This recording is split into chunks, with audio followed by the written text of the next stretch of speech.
इस पॉडकास्ट में अत्यंत भयावह, अशांत करने वाली और खौफनाक कहानियां सुनाई जाती हैं। ये सामग्री कमजोर दिल वालों या बच्चों के लिए उपयुक्त नहीं है। श्रोताओं को सतर्क रहने और विवेक से काम लेने की सलाह दी जाती है। यह पॉडकास्ट केवल मनोरंजन के उद्देश्य से बनाया गया है। किसी भी प्रकार के अंधविश्वास को बढ़ावा देना हमारा उद्देश्य नहीं है। नमस्कार दोस्तों, मेरा नाम अरविंद है। आज मैं आपको अपनी जिंदगी की एक ऐसी घटना सुनाने जा रहा हूं जिसे याद करते ही आज भी मेरे रोंगटे खड़े हो जाते हैं। यह घटना करीब 6 साल पहले की है, जब मुझे एक सरकारी अस्पताल में नाइट असिस्टेंट की नौकरी मिली थी। अस्पताल हमारे शहर के बाहरी इलाके में था। बहुत पुरानी इमारत, टूटी फूटी दीवारें, लंबा सा गलियारा और हर जगह एक अजीब सी खामोशी। दिन में वहां बहुत चहल पहल रहती थी। मरीजों की आवाज, डॉक्टरों की बातें, स्ट्रेचर की आवाज, सब कुछ सामान्य लगता था। लेकिन रात होते ही वही अस्पताल एकदम अलग जगह बन जाता था। रात के समय गलियारे सुनसान हो जाते, ट्यूबलाइट की हल्की पीली रोशनी और दूर दूर तक फैली खामोशी। और उस पूरे अस्पताल में अगर सबसे डरावनी जगह थी तो वह था मुर्दाघर। मुर्दाघर अस्पताल के पीछे बना एक छोटा सा कमरा था। उसके अंदर स्टील के बड़े बड़े लॉकर लगे हुए थे जिनमें मृत शरीर रखे जाते थे। मैंने जब पहली बार वहां कदम रखा था तभी मुझे अजीब सा डर महसूस हुआ था। कमरे में हमेशा ठंडक रहती थी और एक अजीब सी गंध भी। लेकिन नौकरी थी, इसलिए मुझे वहां जाना ही पड़ता था। एक रात की बात है। मौसम बहुत खराब था। बाहर तेज बारिश हो रही थी। आसमान में बिजली चमक रही थी। उस रात मेरी नाइट ड्यूटी थी। घड़ी में करीब रात के 2 बजे थे। अस्पताल में सब कुछ शांत था। नर्स स्टेशन पर मैं अकेला बैठा रजिस्टर में एंट्री लिख रहा था। तभी अचानक इमरजेंसी वार्ड से फोन आया। नर्स ने कहा, अरविंद, एक एक्सीडेंट केस आया है। आदमी की मौत हो गई है। बॉडी को मुर्दाघर में रखना होगा। मेरे दिल में हल्का सा डर आया, लेकिन मैंने हाँ कह दी। कुछ ही देर में वार्ड बॉय एक स्ट्रेचर लेकर आया। स्ट्रेचर पर एक शरीर पड़ा था, सफेद कपड़े में लिपटा हुआ। हम दोनों ने मिलकर स्ट्रेचर को अस्पताल के पीछे वाले रास्ते से मुर्दाघर तक ले जाना शुरू किया। बाहर बारिश की बूंदें टीन की छत पर गिरकर टप टप टप की आवाज कर रही थी। जैसे ही हमने मुर्दाघर का दरवाजा खोला, अंदर से ठंडी हवा का झोंका बाहर आया। कमरे के अंदर सिर्फ एक पीला बल्ब जल रहा था। उसकी रोशनी में स्टील के सारे लॉकर चमक रहे थे। उस दिन वहां पहले से 2 लाशें रखी हुई थीं। यह तीसरी थी। मैंने लॉकर नंबर 7 खोला। वार्ड बॉय ने धीरे से स्ट्रेचर से लाश उठाई और अंदर रख दी। उसी समय अचानक सफेद कपड़ा थोड़ा सा हट गया और मुझे उस आदमी का चेहरा दिखाई दे गया। उसकी आंखें आधी खुली हुई थीं। ऐसा लग रहा था जैसे वह किसी को घूर रहा हो। मेरा दिल तेजी से धड़कने लगा। वार्ड बॉय ने तुरंत कपड़ा ठीक किया और बोला, जल्दी से बंद कर दो। मैंने तुरंत लॉकर बंद कर दिया। फिर मैंने रजिस्टर में एंट्री लिखी, लॉकर नंबर 7, अज्ञात पुरुष एक्सीडेंट केस। उसके बाद मैं वापस नर्स स्टेशन आ गया। सब कुछ सामान्य था, लेकिन पता नहीं क्यों मेरे मन में अजीब सा डर बैठ गया था, जैसे कुछ होने वाला हो। घड़ी में रात के 2:20 हो रहे थे। अस्पताल में चारों तरफ सन्नाटा था। तभी अचानक मुझे एक आवाज सुनाई दी, ठक। मैंने सोचा शायद हवा की वजह से कोई आवाज आई होगी, लेकिन कुछ सेकंड बाद फिर वही आवाज आई, ठक ठक। इस बार आवाज साफ थी और वह आवाज मुर्दाघर की दिशा से आ रही थी। मेरे हाथ ठंडे पड़ गए। मैंने खुद को समझाया, शायद वहम है, लेकिन तभी फिर वही आवाज गूंजी, ठक ठक ठक, जैसे कोई लोहे के दरवाजे पर दस्तक दे रहा हो। अब मेरा डर बढ़ गया। मैंने टेबल पर रखी टॉर्च उठाई और धीरे धीरे मुर्दाघर की तरफ चल पड़ा। बाहर बारिश और तेज हो चुकी थी। आसमान में बिजली चमकी और एक पल के लिए पूरा अस्पताल रोशनी से भर गया। मैं मुर्दाघर के दरवाजे तक पहुंच गया। अंदर से फिर वही आवाज आई, ठक ठक। अब मुझे साफ समझ आ गया। यह आवाज लॉकर नंबर 7 से आ रही थी।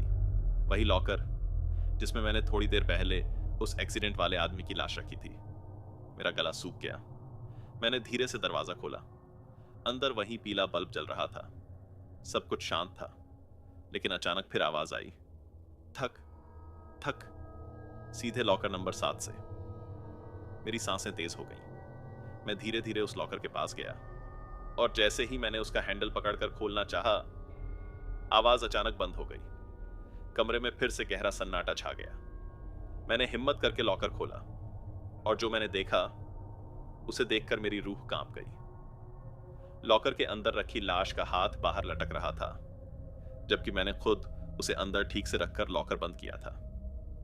मेरे दिमाग में बस एक ही सवाल घूम रहा था, यह कैसे हो सकता है?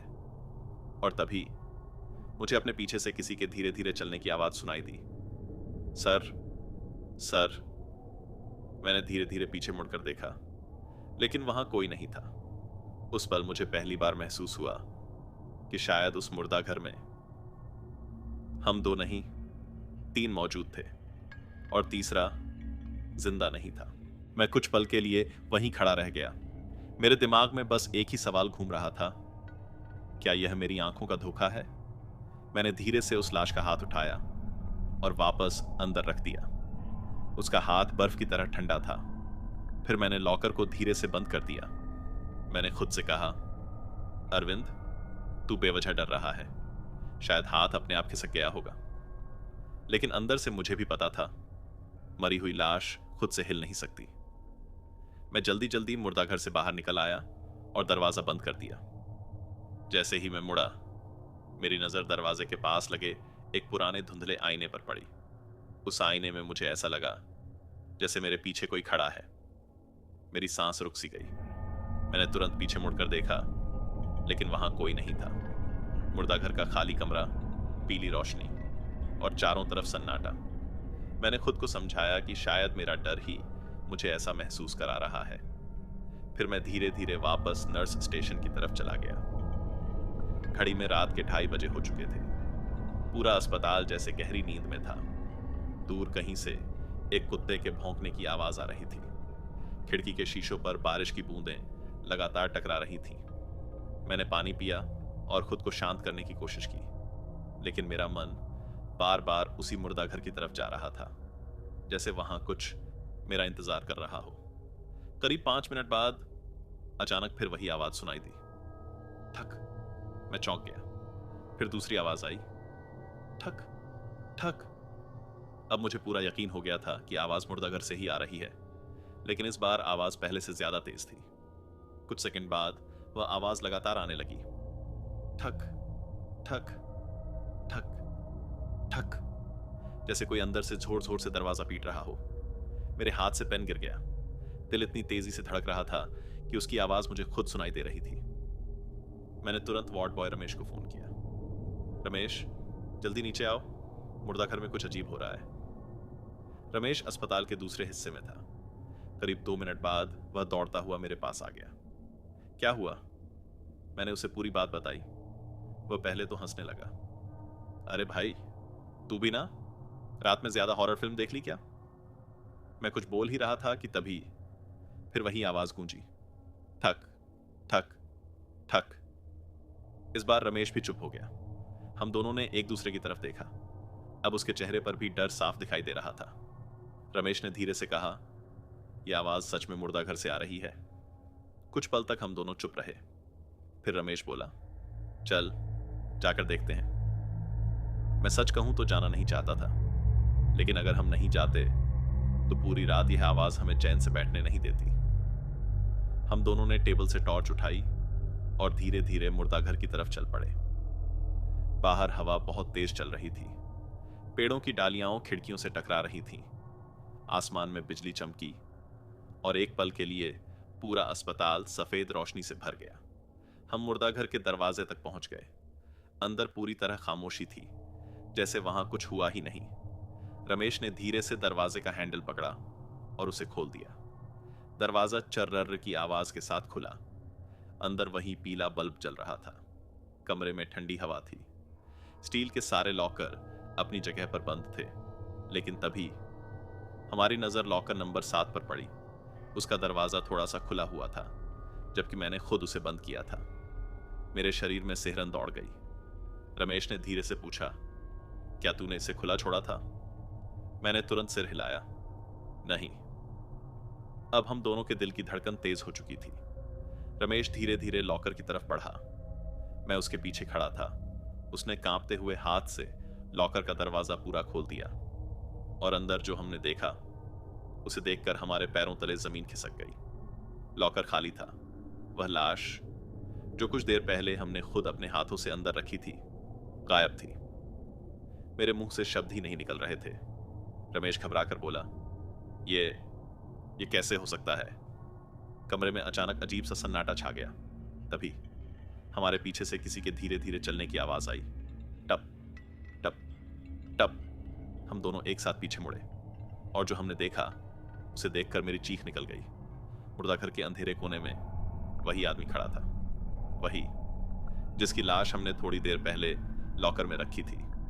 उसका चेहरा बिल्कुल पीला पड़ चुका था, आंखें पूरी तरह खुली हुई थीं और उसके होंठ धीरे धीरे हिल रहे थे, जैसे वह कुछ कहना चाहता हो।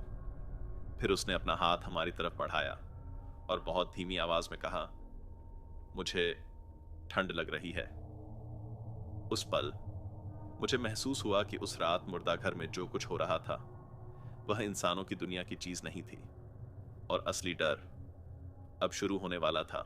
उस आदमी की आवाज सुनकर मेरे और रमेश के पैरों तले जमीन खिसक गई। हम दोनों कुछ पल के लिए वहीं जड़ होकर खड़े रह गए। मेरे दिमाग में सिर्फ एक ही बात घूम रही थी, यह मरा हुआ आदमी हमारे सामने खड़ा कैसे है?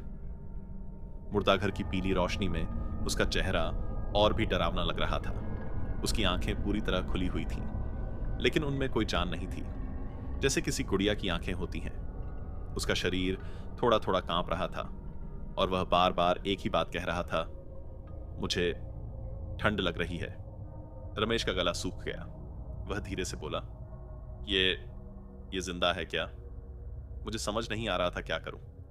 अगर वह सच में जिंदा था तो हमें डॉक्टर को बुलाना चाहिए था, लेकिन अगर वह जिंदा नहीं था तो फिर हमारे सामने खड़ा कौन था? अचानक वह आदमी धीरे धीरे हमारी तरफ बढ़ने लगा। उसके कदमों की आवाज पूरे मुर्दाघर में गूंज रही थी। टप टप टप। हर कदम के साथ मेरा डर बढ़ता जा रहा था।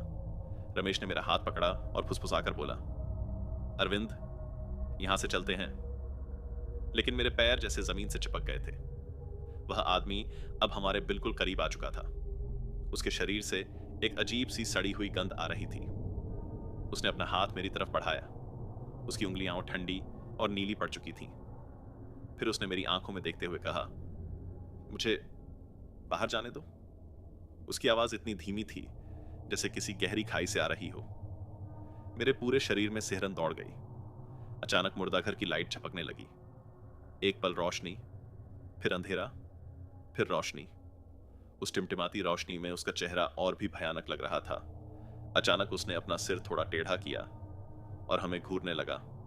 फिर उसके होंठ धीरे धीरे फैलने लगे, जैसे वह मुस्कुरा रहा हो, लेकिन वह मुस्कान इंसानों जैसी नहीं थी। वह कुछ सेकंड तक हमें घूरता रहा। फिर अचानक वह जोर से चीख पड़ा। उसकी चीख इतनी डरावनी थी कि मुर्दाघर की दीवारें तक कांप उठी। रमेश डर के मारे चिल्लाया, भागो! हम दोनों तुरंत मुड़े और मुर्दाघर से बाहर भागने लगे। पीछे से हमें उसके तेज कदमों की आवाज सुनाई दे रही थी, जैसे वह हमारे पीछे दौड़ रहा हो। हम भागते भागते अस्पताल के गलियारे में पहुंच गए। मैंने पीछे मुड़कर देखने की हिम्मत नहीं की।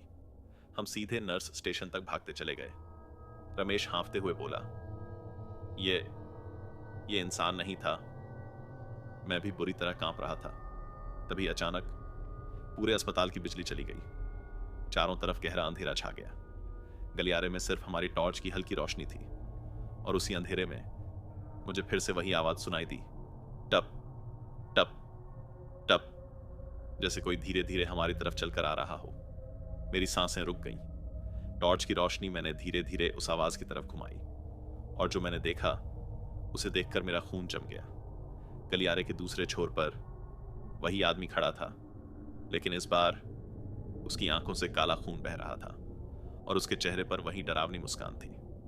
फिर उसने अपना सिर उठाया और धीरे से कहा, तुम मुझे छोड़कर क्यों भागे? उस पल मुझे समझ आ गया कि उस रात मुर्दाघर से सिर्फ एक लाश नहीं निकली थी, कुछ और भी था जो अब पूरे अस्पताल में घूम रहा था और शायद अब वह हमें छोड़ने वाला नहीं था। उस रात अस्पताल के मुर्दाघर के बाहर अजीब सा सन्नाटा पसरा हुआ था। घड़ी में करीब रात के 2 बजे थे। बाहर ठंडी हवा चल रही थी और अस्पताल के लंबे गलियारों में हल्की हल्की सीटी जैसी आवाज गूंज रही थी। मैं अपनी कुर्सी पर बैठा था। सामने मुर्दाघर का भारी लोहे का दरवाजा था जिसके ऊपर पीली सी ट्यूबलाइट टिमटिमा रही थी। यह मेरी रोज की ड्यूटी थी, लेकिन उस रात कुछ अलग महसूस हो रहा था। दिल में एक अजीब सी बेचैनी थी, जैसे कोई अदृश्य चीज आसपास मौजूद हो। कुछ देर तक सब कुछ शांत रहा, फिर अचानक टक टक टक। आवाज बहुत हल्की थी, लेकिन इतनी साफ कि मेरे कान खड़े हो गए। मैंने ध्यान से सुना। आवाज फिर आई, टक टक टक। अब मुझे साफ समझ आ गया था, यह आवाज मुर्दाघर के अंदर से आ रही थी। मेरे शरीर में सिहरन दौड़ गई। मैंने धीरे से कुर्सी से उठकर दरवाजे की तरफ देखा। कुछ पल के लिए मन में आया कि शायद यह मेरा भ्रम हो, लेकिन तभी तीसरी बार आवाज आई, टक टक टक। और इस बार आवाज थोड़ी तेज थी। मेरे हाथ अपने आप कांपने लगे। मैं कई सालों से अस्पताल में काम कर रहा था, लेकिन मुर्दाघर से ऐसी आवाज मैंने पहले कभी नहीं सुनी थी। मैंने खुद को समझाने की कोशिश की। शायद कोई बिल्ली अंदर घुस गई होगी, या शायद किसी लॉकर का दरवाजा ढीला होगा, लेकिन दिल मानने को तैयार नहीं था। कुछ सेकंड तक मैं वहीं खड़ा रहा। फिर मैंने टेबल पर रखी टॉर्च उठाई, गहरी सांस ली और धीरे से मुर्दाघर का दरवाजा धक्का देकर खोल दिया। दरवाजा चर्र की आवाज के साथ खुला। अंदर घुसते ही ठंडी हवा का एक तेज झोंका मेरे चेहरे से टकराया। मुर्दाघर के अंदर हमेशा ठंड रहती थी, लेकिन उस रात ठंड कुछ ज्यादा ही थी। कमरे की ट्यूबलाइट बार बार झपक रही थी। पूरा माहौल अजीब और डरावना लग रहा था। मैं धीरे धीरे अंदर बढ़ने लगा। मेरे कदमों की आवाज पूरे कमरे में गूंज रही थी। फर्श पर हल्की नमी थी और दीवारों से दवाई और केमिकल की तेज गंध आ रही थी। कमरे के दोनों तरफ लोहे के कई लॉकर लगे हुए थे जिनमें लाशें रखी जाती थीं, और उन्हीं में से एक था लॉकर नंबर 7, जहां से आवाज आ रही थी। जैसे जैसे मैं उस लॉकर के पास पहुंच रहा था, मेरी धड़कन तेज होती जा रही थी, और तभी टक टक टक आवाज फिर आई। अब यह बिल्कुल साफ थी। ऐसा लग रहा था जैसे कोई अंदर से दरवाजा खटखटा रहा हो। मेरे पैरों ने जैसे आगे बढ़ने से मना कर दिया, लेकिन पता नहीं क्यों उस रात मेरे अंदर एक अजीब सी हिम्मत भी आ गई थी। मैं लॉकर नंबर 7 के बिल्कुल सामने खड़ा हो गया। मेरे हाथ कांप रहे थे। टॉर्च की रोशनी सीधे लॉकर पर पड़ रही थी। कुछ सेकंड तक मैं उसे देखता रहा। फिर धीरे धीरे मैंने हाथ बढ़ाया और लॉकर का हैंडल पकड़ लिया, लेकिन जैसे ही मैंने उसे खोलने की कोशिश की, अचानक मुर्दाघर की लाइट बंद हो गई। पूरा कमरा एकदम अंधेरे में डूब गया। मेरे मुंह से अपने आप निकला, हे भगवान। अब सिर्फ मेरी टॉर्च की हल्की रोशनी ही कमरे में बची थी। मेरा दिल इतनी तेजी से धड़क रहा था कि मुझे खुद उसकी आवाज सुनाई दे रही थी। मैंने टॉर्च चारों तरफ घुमाई। कमरा खाली था, लेकिन तभी मुझे लगा जैसे कमरे के कोने में कोई खड़ा है। मैंने तुरंत टॉर्च की रोशनी उस तरफ घुमाई और उसी पल मेरी सांस रुक गई। दीवार के पास एक लड़की खड़ी थी। उसके लंबे बाल बिखरे हुए थे, चेहरा बिल्कुल सफेद था और उसकी आंखें बिल्कुल खाली। मुझे पहचानने में ज्यादा देर नहीं लगी। वह वही लड़की थी जिसकी लाश 2 दिन पहले इसी मुर्दाघर में लाई गई थी। मेरे हाथ से टॉर्च लगभग गिरने ही वाली थी। मैं डर के मारे कुछ बोल नहीं पा रहा था। वह धीरे धीरे मेरी तरफ बढ़ने लगी। अजीब बात यह थी कि उसके कदमों की कोई आवाज नहीं आ रही थी, जैसे वह जमीन को छू ही नहीं रही हो। जब वह मेरे बिल्कुल सामने आकर रुकी तो मुझे उसकी सांस की ठंडक महसूस हुई, और फिर उसने बहुत धीमी आवाज में कहा, मुझे इंसाफ चाहिए। उसकी आवाज सुनकर मेरे पूरे शरीर में झुरझुरी दौड़ गई। मैंने किसी तरह हिम्मत करके पूछा, किस बात का इंसाफ? वह कुछ सेकंड तक मुझे देखती रही, फिर बोली, मेरी मौत का।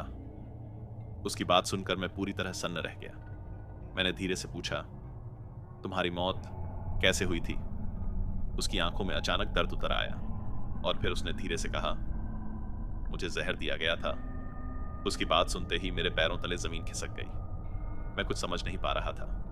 मैंने पूछा, लेकिन किसने, वह जवाब देने ही वाली थी कि अचानक मुर्दाघर का दरवाजा चर्र की आवाज के साथ खुल गया।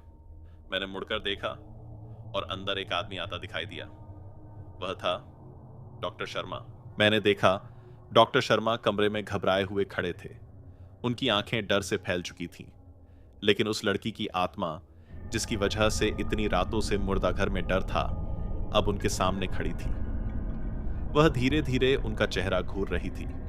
उसकी आंखों में अब सिर्फ दर्द ही नहीं, बल्कि एक अजीब सी आग थी, जैसे वह इंसाफ पाने के लिए किसी भी हद तक जाने को तैयार थी। डॉक्टर शर्मा हांफते हुए बोले, मैंने ही उसे मारा, मैंने ही जहर दिया। लेकिन लड़की की आत्मा ने उन्हें सिर्फ घूरा। उसकी एक हल्की सी मुस्कान थी, पर डरावनी। वो मुस्कान ये बता रही थी कि अब इंसाफ का समय आ गया है। मैं खुद डर और सिहरन से कांपते हुए कमरे के कोने में खड़ा था। मेरे कानों में उसकी धीमी आवाज गूंज रही थी, अब तुम्हें भुगतना होगा। डॉक्टर शर्मा अपने आप को बचाने की कोशिश करने लगे, लेकिन आत्मा के सामने उनका कोई वजूद नहीं था। धीरे धीरे वह लड़की उनके ऊपर झुकी और मैंने देखा कि उनका शरीर ठंड से जम सा गया, जैसे पूरी आत्मा बाहर निकल गई हो। उनकी चीखें अचानक बंद हो गईं। मैं चौंक कर पीछे हट गया। लड़की फिर मेरी तरफ मुड़ी। उसकी आंखों में अब शांति की झलक थी। उसने धीरे से कहा, अब सब ठीक है, सच सामने आ गया। और उसी पल उसने धीरे धीरे हवा में विलीन हो गई। कमरे में सिर्फ मेरी सांसों की आवाज बची थी। पुलिस और सच्चाई। अगले दिन मैंने सब कुछ पुलिस को बताया। पोस्टमार्टम रिपोर्ट फिर से जांची गई और सच्चाई सामने आई।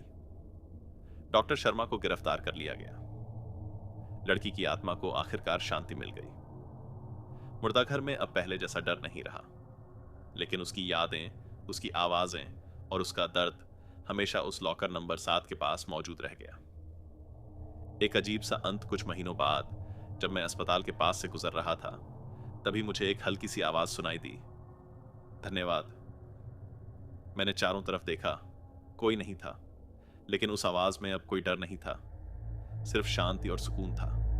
मैंने महसूस किया उस लड़की की आत्मा अब मुक्त हो चुकी थी और अब मुर्दाघर सिर्फ एक खामोश जगह बन गया था, जहां अब भूत नहीं बल्कि सिर्फ कहानियां रहती हैं। लेकिन अगर आप कभी उस लॉकर नंबर 7 के पास रात में खड़े हो, तो आपको कभी कभी हल्की हल्की टप टप टप की आवाज सुनाई दे सकती है। एक याद दिलाने के लिए कि वहां बहुत सी अनकही दास्तानें अभी भी छुपी हुई हैं।